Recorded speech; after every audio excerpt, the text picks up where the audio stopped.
Produção.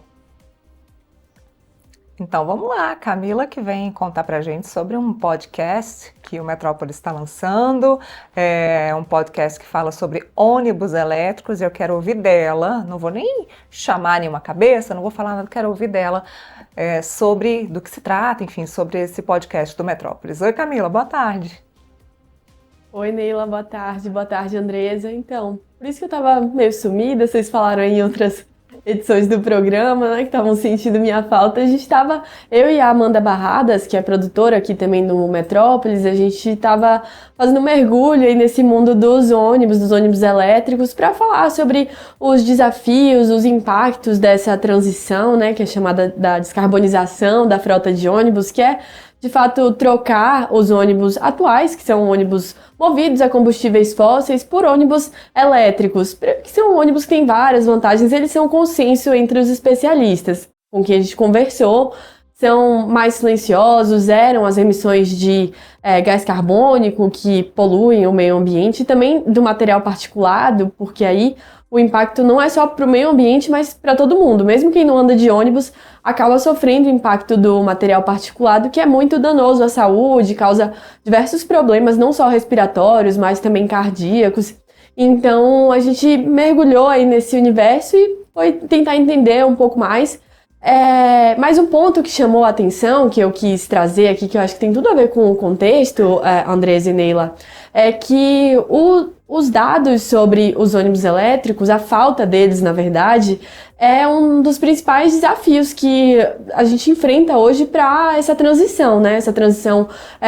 Essa descarbonização da frota de ônibus, porque durante a apuração a gente foi correr atrás, né, de entender qual o tamanho da frota de ônibus no Brasil, qual o tamanho da frota de ônibus elétricos. Hoje os ônibus elétricos representam só 1%, então ainda é muito pequena essa representação mesmo dos ônibus elétricos, né? A frota é muito pequena, ainda tem um longo caminho pela frente, mas o Ministério das Cidades, que é o responsável pela política de mobilidade urbana no país, não tem uma base de dados consolidada, uma base de dados que reúna as informações de todos os municípios, de todos os estados.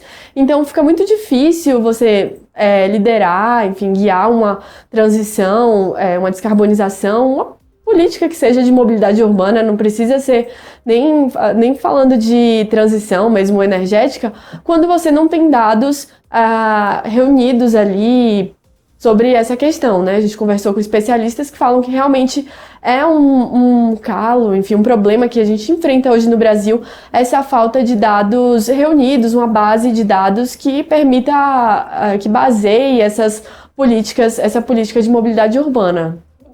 É um apagão de dados, né, que a gente vive no Brasil, Camila, que você chamou bem a atenção, é algo que é fundamental. Como é que você pode fazer políticas públicas sem ter dados para que você entenda a necessidade de implementação dessas políticas?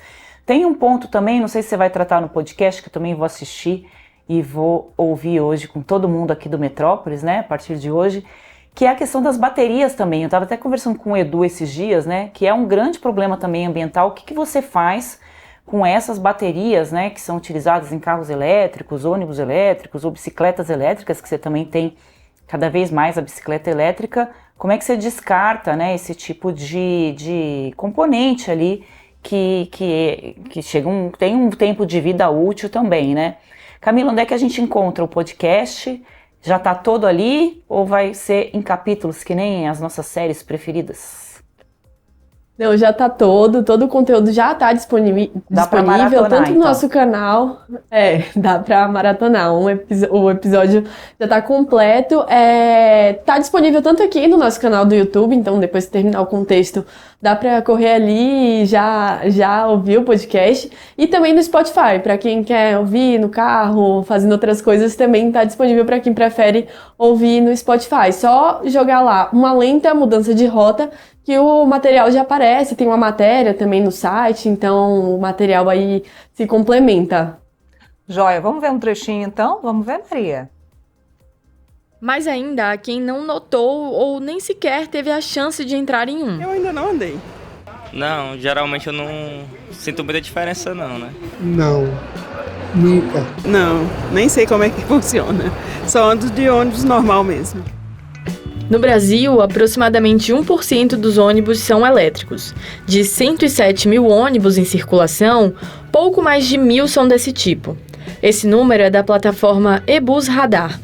Apesar de ser responsável pela Política Nacional de Mobilidade Urbana, o Ministério das Cidades não conta com uma base de dados própria sobre os ônibus elétricos no país. Mas ainda...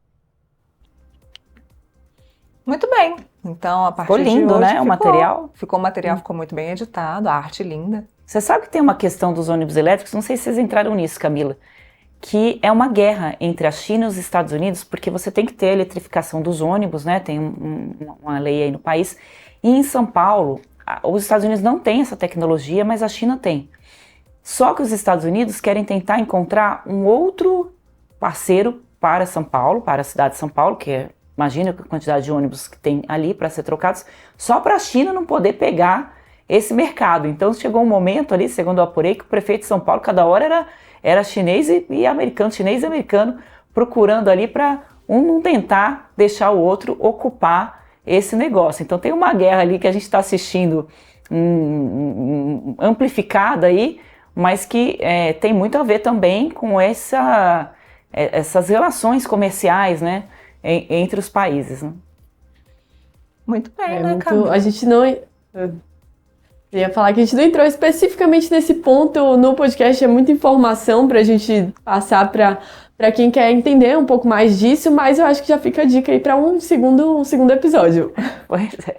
Parabéns, Camila, pelo trabalho.